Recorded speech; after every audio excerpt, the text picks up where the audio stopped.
Hey, everybody. Welcome back to another episode of Rambling Through Everyday Life with Fran and Angela. My name is Fran, and I am one of the co-hosts for this podcast.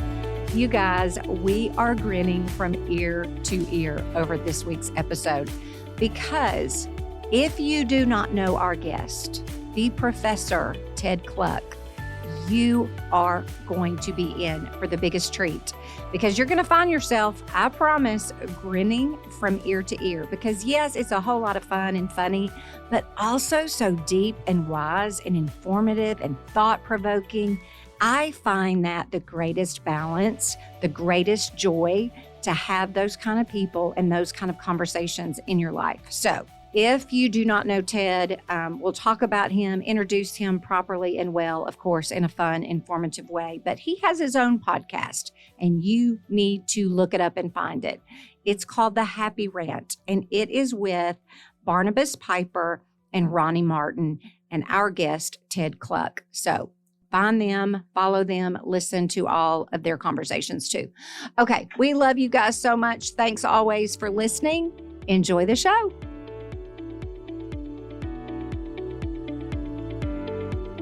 Hey, everybody. Welcome back to another episode of Rambling Through Everyday Life with Fran and Angela. Just need you to know that this is take 2 because we got into, a solid 2 minutes. It was magical, too. It was magical. And not just because you were saying nice things about me, which I hope you replicate for this. Listen. Pressure's on, Fran. That's yes, right. But dang alive, we had a muted mic and had to start over. Dude, we had a nice little vibe going in the whole thing. Some ha-has. I don't know. It was good. Can we get it back? I think you can. It's coming. I think Here you're it up comes. Here it comes. We can do it. Everybody, we have the best guest in all the ever-loving land. His name is Ted Kluck, Professor Ted Kluck. Students call him Kluck. I call you Kluck every now and then. Yeah. But you're Ted. I'm comfortable with it. You're Ted. Yeah. Ted Kluck, Professor Kluck is comm arts professor here at Union University. I came to know him in a couple of different ways, but what I love about him is watching him lead students through the journalism department and the creating, developing, writing, implementing, all the publishing, all the things. Cardinal and Cream magazine here on campus that should be the best magazine in all of the country. I don't know if it is or isn't, but it should be. Honestly, it was last year. It was? Yeah, for the Baptist, there's a little flex. Yes. And then I'm throwing it right back to you, okay? Keep talking about me. Yeah, keep talking about me. Let's not lose that momentum, okay? Because I'm enjoying that. But no, we got Best Magazine in the Nation for Baptist communicators. Wow. And then Best Magazine in the South for the Southeast Journalism Conference, which those are awards that a school our size really has no business winning. So that's a shout out, a hat tip to our students. I have the best journalism students in the country. I think the top of our roster could compete anywhere in the nation. Oh, I believe it 100%. I believe it 100%. And so watching you develop, not just the magazine, because it's the students that do the magazine. So there's something there. They're not willy-nilly and on their own. Somebody's in charge of that ship, and it is you. And I love that. I love how you care about students, how you have shown me and taught me the importance of conversation and dialogue and getting to know people and not just be about work and getting things done. Deeply appreciate that. But Angela, too, also has fun context for Kluck, which this is about as random as it gets. I mean, people hear you talk about this, but they're going to be like, what the heck is the comm arts guy doing in this committee? Well, I had heard the name Kluck from Fran, and I thought, okay, this guy sounds awesome. Like, as we're doing a podcast, Fran's like, you got to meet Kluck. He can help us along the way. He's the one that said, go do it. Yeah. In our cafeteria, he said, go do it. And I was like, I have no idea what I'm doing. So he's like the godfather of the podcast. He Well, is. but you guys are wildly charismatic, and that's the part you can't teach, right? Okay, yeah. Like okay. all the stuff with the microphones and the one being muted and we lose the whole app, like that you can fix. But We made that fun, though. We did make it fun.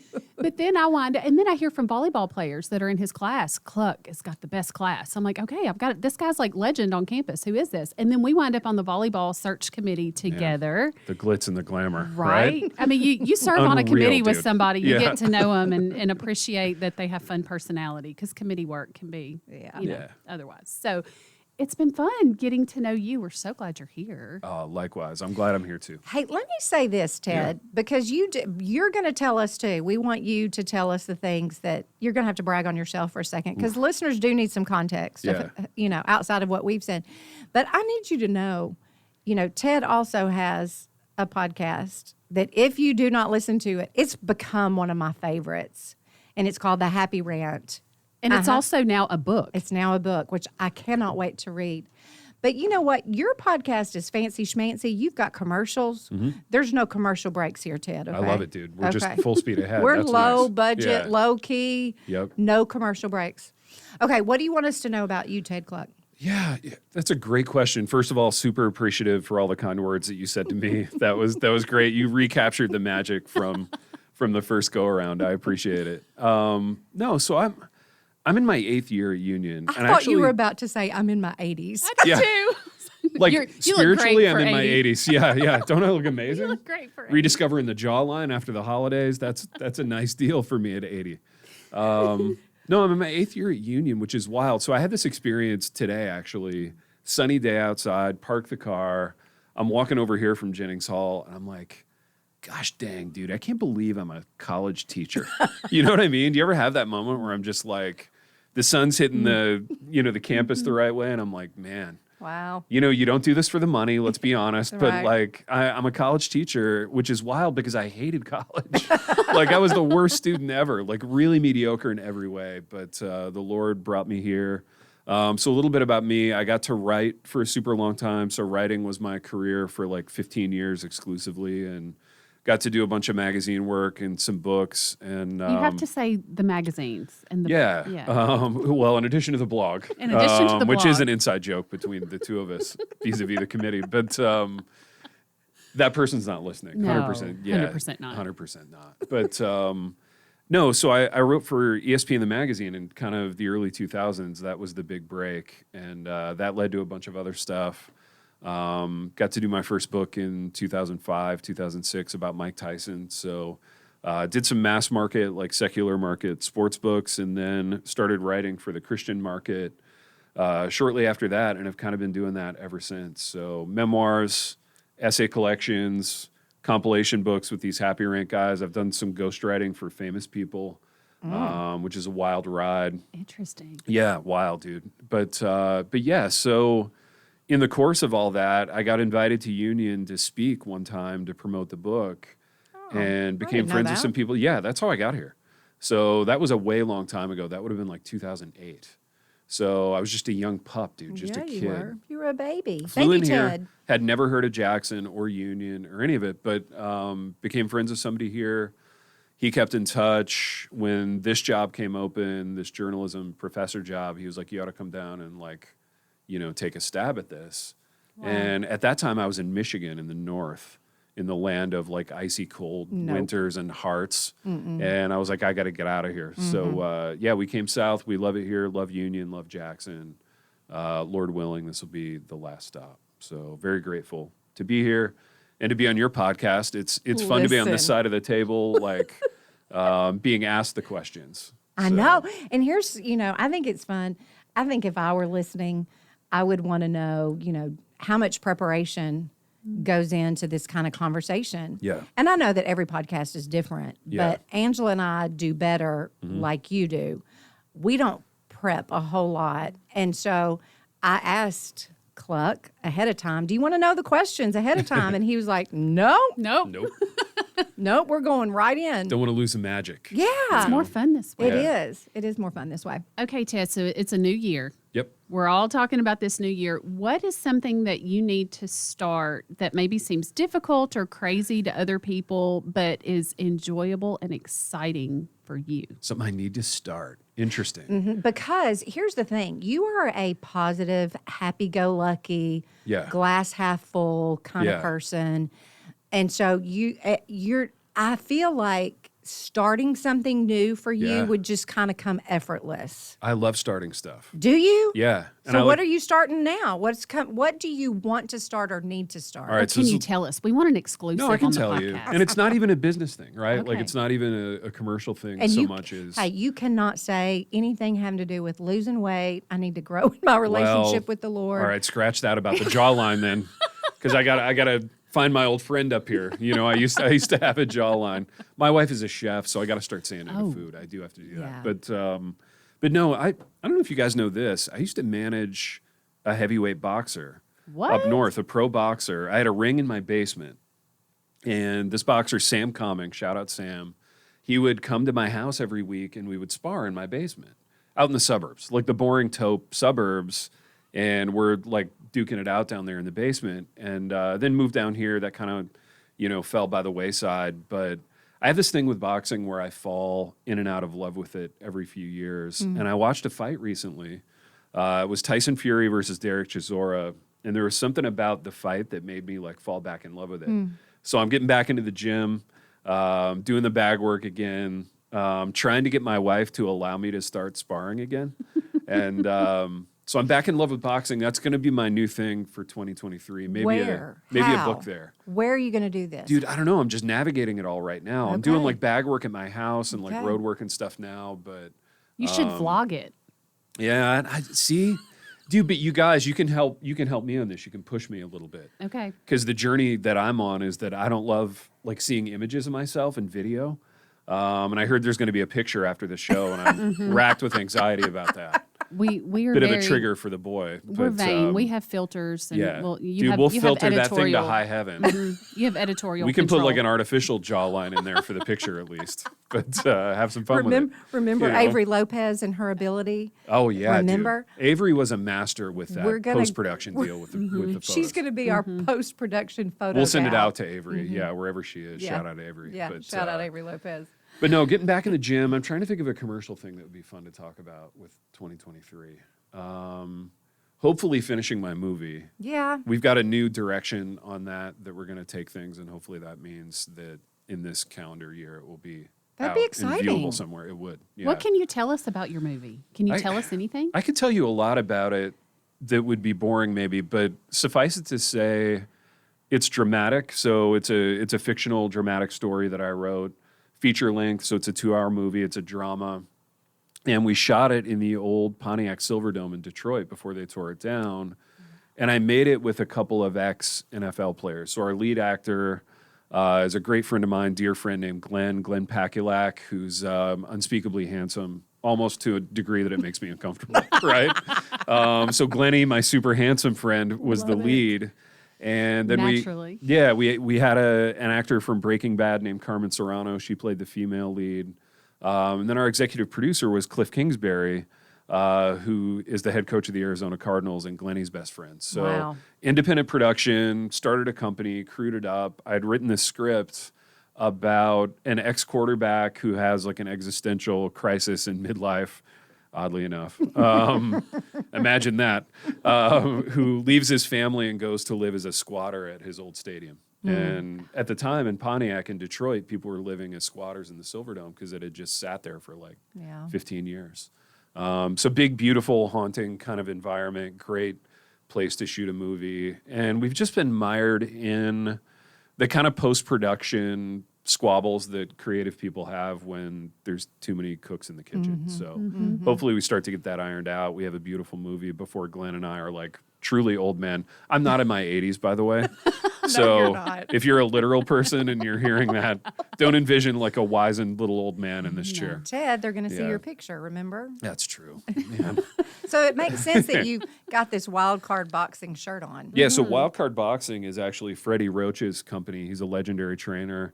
I had a chance to interview him years and years ago. He wouldn't remember me probably, but at a fight card in Michigan. That's fun. He was working with Michael Moore, who was heavyweight champ. That's and, fun. Yeah, Freddie's he's the real deal. Yeah, This is Good so deal. fun. Cool. 2023 is your year, Ted. I hope so. Yeah, I hope it's my year. We'll keep saying that. Yeah. You know, yeah. We would like a spot on the red carpet, please. Oh, yeah, I'd love Don't it. forget the little people. I hope I get a spot on the red carpet. Okay. Here is a great a great question because I kind of alluded to this a minute ago. You don't take yourself too seriously. And I love that. I love that. I think people are drawn to that because the world is so hard. It's so serious. Yeah. Everything's a big deal. Yeah. Do you know what number you are on the Enneagram, or is that just Gosh, nonsense dang it, dude, to you? I do. No, it is. And I want to dislike the Enneagram, but I actually love talking about it. Okay. What number are you? Nobody likes my number. What are you? I'm a 4-wing 3, dude. Oh, I don't even know what a 4 is. I don't know that I know anybody that's a Is 4. Yeah. that the emotional one, or is that Kind the of, 5? yeah. Are you No, the sulky? yeah, I'm a bit sulky, dude. A Okay. bit glum. Well, I'm a right. 3, so I know what that is. So but I my have a highs are 2-wing. highs and my lows are low. And the 3 is And the 3 is driving like you. driven, driving. So all the achievement stuff is the Yes. 3. It's You're a- all shame, though. You're a sulky achiever. I'm a sulky achiever, just racked with shame That and is misery. not what right? I would have guessed. Yeah. I would have put you on a 7 with Fran. So I before achieve a lot, but I can't enjoy any of it. So Okay. it's a really Isn't nice that- way to live. Yeah. Very insightful. yeah, exactly. Everybody wants to be around the Oh, it's a salty. fun time, my life. Yeah, I'm picturing Grumpy Cat. yeah. I know. My lady's she's got a really great life. Man alive. That's just not what I would have guessed. No, I know, but I think now we're getting into this is like the Annie F. Downs podcast talking about the Enneagram for 2 hours. And we're not doing But that. no. But I think the 3 allows me in the situations that you guys see me in to kind of put on, Right. you know. Chameleon. Yeah, We're chameleons in our 3. yeah, a little bit, but it's like the authentic me, but it's the me that's like got to put on for the meeting or whatever. Gotcha. Except for that one meeting that I always run into you at, where I just can't put on, and I'm like, Fran, help me. I Get me have outta a- here. I struggle with You know that what one I'm as talking well, about. and I'm a Yeah. 7. Yeah. Listen, we can't talk about that. No. Okay. So this is a question you love to ask students this question. Uh-huh. Anytime that you have come and spoke to my leadership union Yeah. students, there's, I don't know, 20 of them in the room, and Yeah. you go around and you will ask them Yeah. this question: what are you watching? What are you reading? Or what are you listening to right now? Mm-hmm.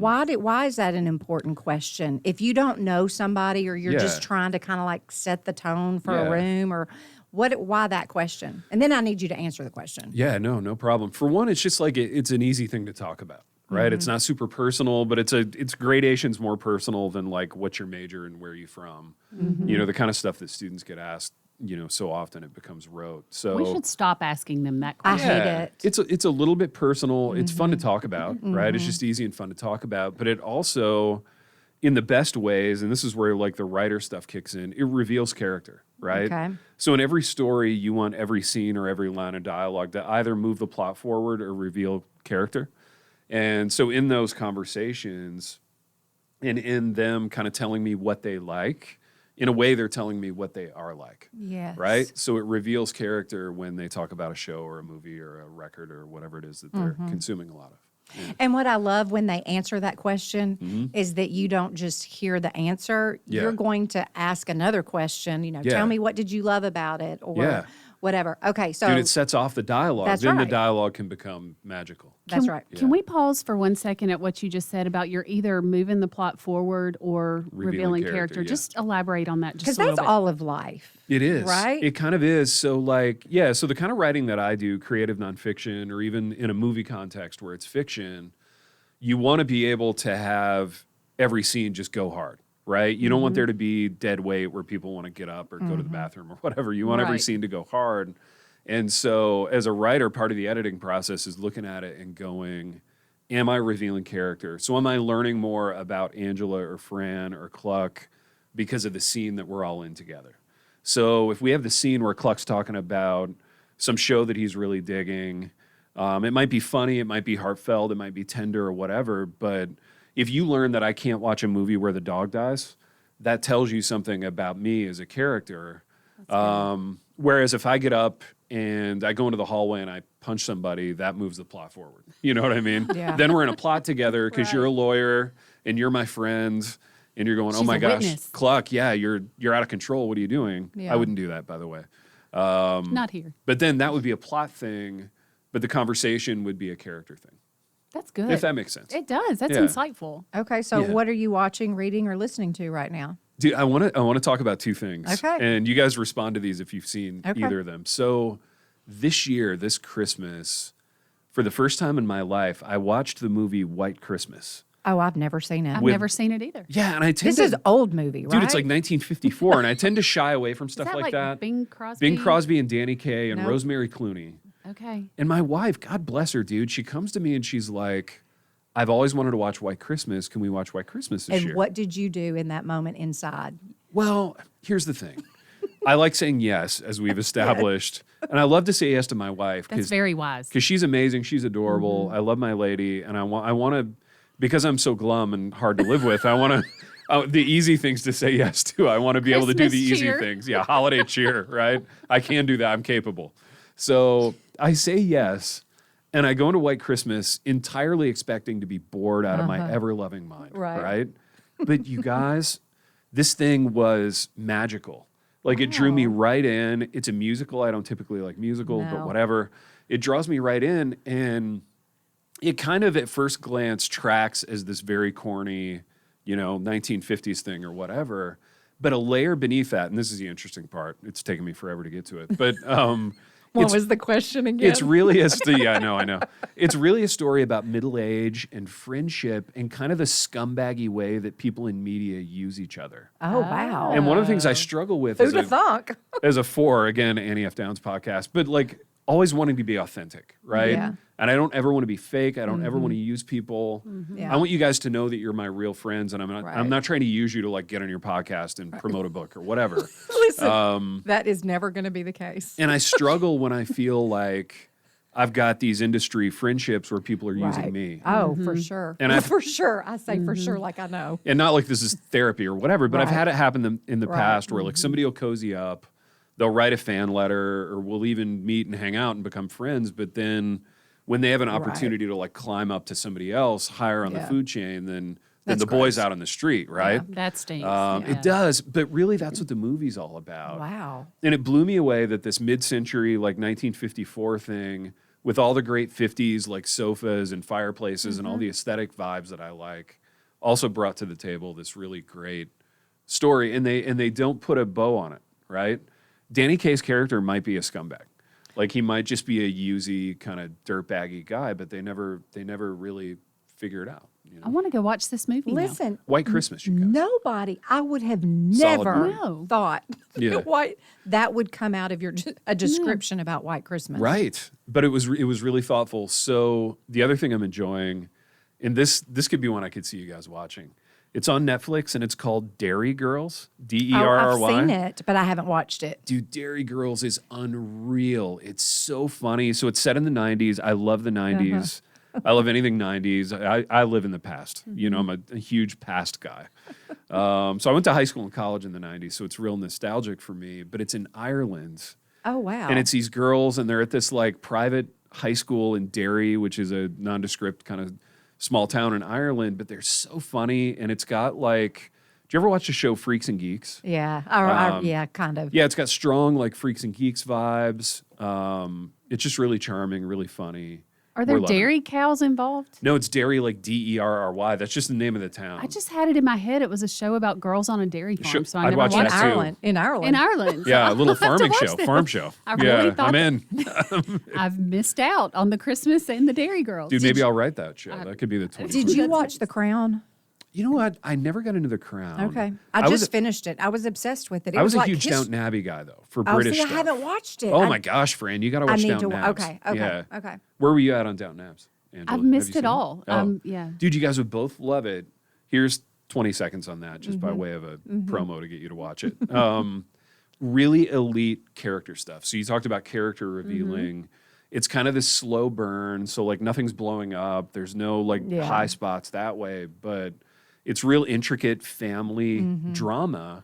And it's the kind of show that invites you to see aspects of yourself in the characters that are in the show. I think The they Crown do is a that great way. job. I've heard great things about I The Crown. loved it. I don't know why I gotta try it. I got obsessed with it, but Yeah.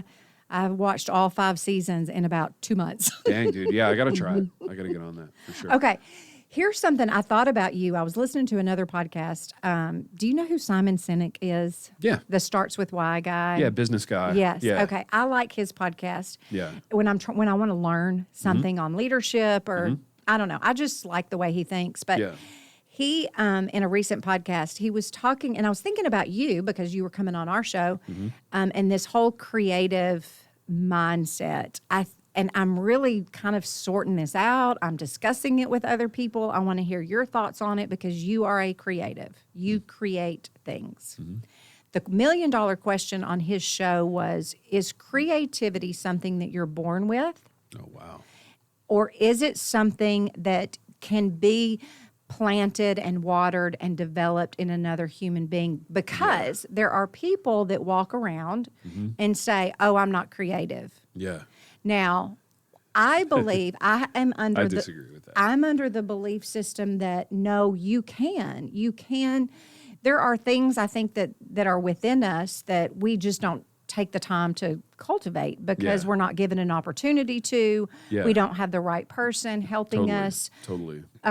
grow that thing. And so his example kind of tied to this. He called this, he said, there are what he called maker days. You're making things, you're creating things, versus manager days. Oh, yeah. That's a good distinction. Isn't that a nice maker versus manager days? You're building creativity, you're cultivating courage, you're pushing people out to do things that they don't want to do. Yeah. Now, he said our problem in today's world is, and Angela and I talked about this on another episode briefly, but I want you to unpack all of this, is that we live in a society that our poor students, our poor kids, his example was pancakes. You make the first pancake, it's crappy. The first pancake is never good. Right. So when the first pancake is no good, they want to toss it in the trash and say, forget it, I'm not creative. Yeah. But what we have to be patient in is wait for the third and the fourth pancake. That's where things are good. Yeah, you can't just be like, F pancakes, I'm out. Right, Yeah, exactly. Yeah, you gotta stick That's with my it. problem. But that's what I think that in a fast-paced, Pinteresty, just social media type world, everything has got to be right the first time. Whether you would say, I am a creative person, or I'm trying to grow my creativity, or I don't have any creativity. How do you feel about because all of your students, they're all over the spectrum. I mean, you've got some that are super duper talented. You've got some that are just learning. Yeah. So my guess is you probably think everybody can be taught creativity. I don't know. Yeah, I don't know either. I think my job is to teach them, right? And my job is to, wherever they are on that spectrum that you just laid out, take them wherever they are, grow an affection for the craft, right? Because I really think you have to love something. You've got to love making pancakes before you can dedicate your life to it or your career or whatever. So I try to grow their affection and then come alongside and help and prompt and encourage and sometimes edit and get them to a better place than they were in when they came. One of the best things anybody ever said to me as a football player. So I was a football player my whole life. I love it, love sports. And I was being recruited, and I was not that great, right? In the pantheon of great players, I was not that great. But I got to take a recruiting visit to IU, to Indiana, with my dad, Big Ten school. And, I was kind of flying high. Pops was proud of me. I could tell he was proud. It was a bit of a deal, right? So we get into the coach's office, and the coach was like, this was awesome. I should have signed on the dotted line that minute. He says to me, he goes, I can't guarantee you'll ever get on the field here. But he said, you'll leave here a way better football player than you were when you came, and you'll leave here the best football player that you could possibly be. Oh, wow. But I can't guarantee you anything, right? Which was great. It was actually, in retrospect, a great thing to hear. And it's something I say to my students a lot because I think our students want to make the first pancake, to stick with that metaphor, and have it be the most amazing, transcendent, like Instagrammable, platformable pancake the world has ever seen. But you gotta grind it out for years to get there. And I think one of the things I love about the 90s, to go like digressions upon digressions in this answer, is that in our 90s shows, our 90s media, they always showed people, young people especially, kind of grinding it out. So they romanticized like the crappy apartment, the young writer not making any money for like a decade. And we've lost the ability to like romanticize that thing. And dude, I still do it. Like I say to my wife probably weekly, like I miss our second apartment. Oh, yes. Our second apartment was like just crappy enough, but just sort of nice enough to like, I'm so romantic about it, such that like I was in that city to do a live show for my podcast actually a couple years ago. And we did this tour of like the old apartment. Oh, wow. And, you know, we drove around, we got out, we like smelled the hallway and like it smelled the same. And, you know, I was having this nostalgic like experience with it. But I think I wouldn't have said I was a creative person until probably after college, because I grew up in this really blue collar like environment where nobody was creative or nobody thought they were creative. Right. And I certainly didn't. I didn't think I had anything to offer the world in that regard. But I think what happened to me was I had a professor in college who took an interest in me, who said, you know, I think you could do this. You should consider it. And that was all I needed. That was like the match that lit the fuse. And then from that point on, it was just hustle, grind, do things that bring me joy. Yeah. And take it as far as I can. Right. You know? Well, and I think, you know, to go back to when we were talking about the first of the year, this time of year, I think people are excited, like to do something new, to kind of step out and maybe try things. It doesn't have to be a podcast. It can be all manner of things. But our human default is, well, I don't know how, or I'm not gifted. Yeah. And they just stop. Yeah. And that's sad. It is. And the fact of the matter is, I don't know, and maybe this is a function of early in my career getting to interview super famous people, right? So like I got to interview Michael Jordan, who was an idol. Oh my gosh. I mean, like posters on the wall in my childhood bedroom, right? Me like, too. An idol, yeah, and Mike Tyson and these guys who were like 99.9th percentile in the world at what they do. And I came away from that experience going, having that kind of talent is rare. And the rest of us are basically kind of at the same level. And as a believer, though, you learn, and this is the kindness of the Lord, right? And all this, like as I got older, I got a real clear sense of what the Lord had equipped me to do. And it's not everything, right? So in the hubris of your youth and the pride, you think, oh, I could do anything I want. But the fact of the matter is the Lord gifts us for certain things.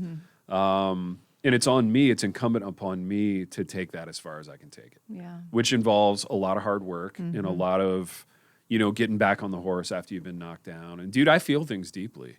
And I sulk. I can sulk with the best of them. But I think if I have any good qualities, one of them is that I don't ever sulk for long. Like when I go there, I go deep, and it's real dark for like 8 hours, but then I'm back on the horse. You know, You're back. Yeah. That was a lot of rambling. Oh, that's good. That's good. Yeah. I love the way you worded that too, because I get a little, I don't know if irritated is the right word, but when I hear people say you can be anything you want to be, you know, Yeah, as no, opposed not to true. you're going to be who God created you to be. Yeah, Let's totally. cultivate and develop that. We all three love college students. We love the opportunity to come alongside them and watch their minds develop and Yeah. grow. And I love that they have you in the classroom to do that. And one of the things that Fran and I kind of joke about is, you know, we wish we could make it mandatory that they have to take a class on, you know, balancing a checkbook, or they have to take a class on relationships and how Yeah. to treat each You're other. speaking and- my language. Keep and going. you know, just all these, like, if only they would put us in charge of mandatory curriculum Right. for 5 minutes. There's things that we Union would. brass, if you're listening, this is Right? a great idea. Yeah. So now we're going to give you the microphone, sir. If Yeah. you could create this curriculum of what you wish these college students, these beautiful minds that are being formed and shaped and launched into the world. Yeah. And for parents who are listening, you know, we've got people listening who are this age, who are ahead of this age, who I think will benefit from just knowing what college students, Yeah. in your opinion, would benefit from. Yeah, I mean, the top level thing, the biggest thing, and as a professor, like, I need to help this along too. Like, I need to make much of Christ whenever I get the opportunity. And, you know, my life, the way that I hopefully am doing discipleship, the way that I'm treating them, the way that I'm critiquing their work, Christ has to be preeminent in that. So number one, I mean, that's the thing that hopefully as they walk away from union, imperfect though it is, they'll walk away with a greater affection for the Lord, which is what they really need. But then beyond that, and this is touching on something that we talked about, Fran, off the air. In many cases, their experiences have been so heavily curated by their parents, and I'm indicting myself here because I'm the age now, and you guys are of students that we have. We've so tightly bubble wrapped their experience and wound them so tightly and protected them from so many things that they get here, they don't know how to fail. That fear of failure keeps them from relating to each other, I think, in a lot of cases. So I found, and maybe we talked about this on an old podcast, I found that students are great at monologuing. Like, you can wind them up and you can give them the floor for 6 minutes about, any topic. I don't know, some political thing or some cultural thing or whatever. They can monologue, they can bloviate, but they have a real hard time with this, like genuine give and take, genuine conversation. Humility, I think, is tough because part of the bubble wrap is we have convinced them that they're amazing at whatever it is, violin or writing or, whatever, they debate. all get a trophy. Yeah, no, but we've made them think that they're amazing. Right. So then they get to this context where there's 2,500 people that they have to compete against, and they can become racked by their own insecurity, but the insecurity can manifest as arrogance, and then it gets real complicated. But what you really want is for them to be able to genuinely connect, right? And care for each other and see each other as image bearers of Christ and kind of act accordingly. But that's a tall order. It is. There's a lot there. And so, to your point, Angela, some kind of seminar or class or experience that encourages genuine, kind, joyful, fun interaction, I would be all for it. I have it, Ted. Yeah. I want us. I call this continued conversation. Yeah. About whatever the topic is. Yeah. And giving them, I think every high school, it has to start in high school. Every high school, every college is offering students an opportunity to come together. It's limited in its capacity size, so it doesn't get too big and too out of hand. But, small size, somebody's moderating it, but it gives them a place to ask questions that the moderator can answer, the students can answer. They just learn how to dialogue as they are learning a particular thing that maybe they're wrestling with or they just need information on. Sure. And there's no space. There is space for that. It happens just on its own if they're living in a dorm or, whatever. But that's still pretty predictable and safe because more than likely you chose those people that you want to live with. And so you don't have the context of other beliefs or other this or other thoughts or other opinions. And so you still stay bubble wrapped to a degree. Yeah. And that is just, it's dangerous to me. It's super dangerous. And yet, I love this. And I think we should push for this kind of thing. I really do. And when it does happen in the classroom, it's magical. Right. Like I had this class, it was a year or two ago, and it was a PR writing class. And if any of my students from that class are listening, they'll know what I'm about to say. But we had this room with several union archetypes in it. So the super homeschool debatey kids, we had a few of the Greek life type kids, and then we had athletes. And I mean, by and large, the athletic enterprise can be somewhat mercenary. I mean, we played D2 sports, and that's just the nature of the beast. And my heart goes out to those kids because I was one of them at one time. But often there can be this divide between those people groups, right, in a classroom. And we had it where it happened that this athlete who was in the class was wildly charismatic, and she was a great talker. And she built all these bridges with all these other people groups that were disparate. It was real kind of Breakfast Club vibes, where by the end of the semester, they were genuinely friends. Wow. And she was going to debates to watch the kids, I don't know, bloviate about taxes or whatever, and they were going to watch her play basketball. And it was the unlikeliest of things, but it was magical. And I remember saying to them at that time, if we could replicate this, Union would be a better place, right? Because kids need to see that this is possible, Right. that they don't have to be scared of the athlete with That's their right. hood up in the back of the room. And the athlete doesn't low-key have to be scared of the 94-pound Stoa Nighthawk debate circuit kid Right. who, whatever. But it can work. Oh, I Yeah. love it. I think it goes back to one of my appreciations for you is just the importance of dialogue and Yeah. conversation. And it's Yeah. just something that's missing because they communicate on their phone, so that's not face to face. They're curating their whole life. So my The life phone is thing perfect. is real performative. It Right? is. Whereas real dialogue is not performative. It's raw. Yeah. Unless you're that good. When you say it, it's out there. Yeah. You can't undo it. That's right. And hopefully there's some trust. Mm-hmm. And that gets built over time as you relate to people. I like it. I like it love too. that. Okay, we're almost done, Ted. Oh, I'm good. Okay. Go all day. He's in the hot seat. He's in That's love. right. Okay. This was fun. This is a totally stolen question off of another podcast, but I Okay. thought this will be good. I'd love to hear your answer. Yeah. Okay. Mr. Comm Arts guy, Okay. if you could have a giant billboard in the middle of this campus, close to campus, Oh, wow. All right. that we know our college students are going to see, Yeah. it's in front of them every day. Yeah. Every day. Every day they see this billboard. Yeah. Wow. What would you want that message to be? Wow. This is really good. I think I would have, gosh, this is a nerdy answer. It This is not doesn't what you were matter. looking for. Doesn't matter.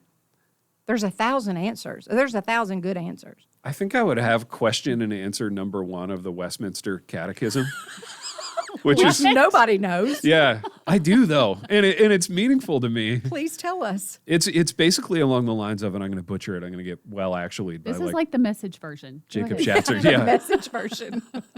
The question is basically like, what is man's chief end? So basically, what is the point of life? Oh, see? And as an Enneagram Yep. 4, Yep. I spend a lot of time on love what is it. the point of life. I So love it. sometimes I wake up in the morning and I'm like, what am I even doing? Yeah. What am I doing? No one even cares, right? So what is man's chief end? And then the answer is to glorify God and enjoy him forever. So it speaks to, this is my purpose more than building a social media following or getting people to like me, and I like being liked, right? Or having success or getting the movie made or whatever. If I'm glorifying God and enjoying him forever, I am doing something very meaningful with my life, with my days, with my classes. Do I always do it perfectly? I do not.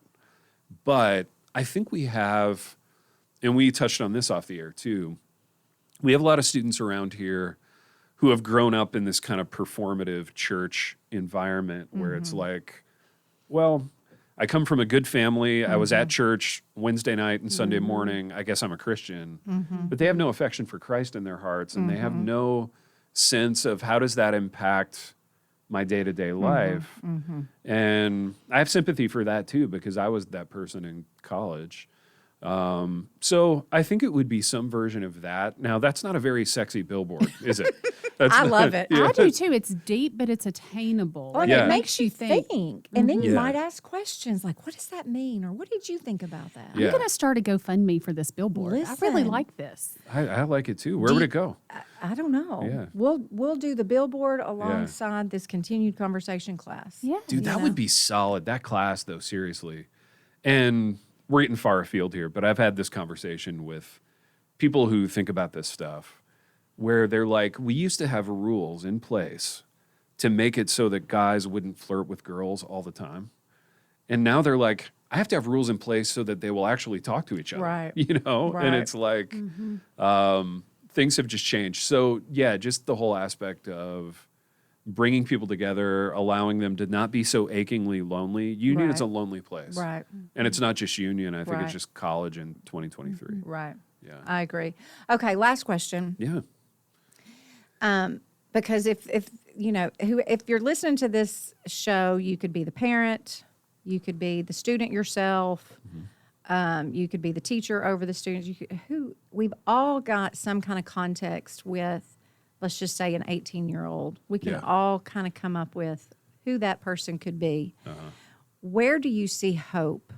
Because the world feels so doom and gloomy. I mean, come on, Yeah. Mr. Sulky. We're going to have to not be sulky man. here for a Mr. minute. Sulky is struggling.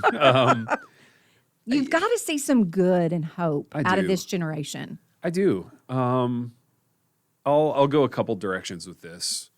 One place where I see hope is my local church. And, again, in this performative electronic online world that we live in, it can be easy to like see even Christianity through the lens of like, Yes.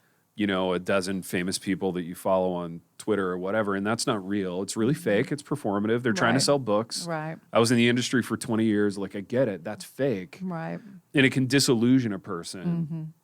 So like my Christian experience needs to be really rooted in the local church. And I adore my local church. I go to Cornerstone. I see lots of commitment there from young people, lots of humility, lots of willingness to listen and dialogue. I just love the place. Yeah, and that's good. seeing my kids grow to love it, despite me being a terrible dad, and we could do funny and sad stories on that tip. But seeing my kids love the church has been the most gratifying, maybe, thing of my life as a parent. That's good. Yeah.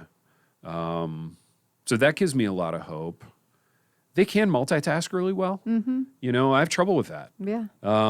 I'm paralyzed by all the choices on like Netflix, Yeah. right? That's overwhelming to Or you. YouTube or Spotify. Like Yeah. I'm not good there. Yeah. Like if I've got every song ever made at my disposal, I'm going to kill myself if I pick a bad one. You know what I Right. mean? So Right. like I do better with fewer choices. But Do you order the same thing at every restaurant that you go to, or do you branch out? I branch out. You do? I'm married to Okay. a chef, so I'm pretty food Okay. adventurous. Okay. And I like to have a lot of experiences. So I'll branch out there, but like I'll have the experience where I order something and then someone else in my party will have something on their plate and I'll be like, I doggone it, I should have gotten that, And then I'll get to be Mr. Gloomy again for a little bit. Oh, Yeah. this is so great. This is so great. Well, we are so thankful.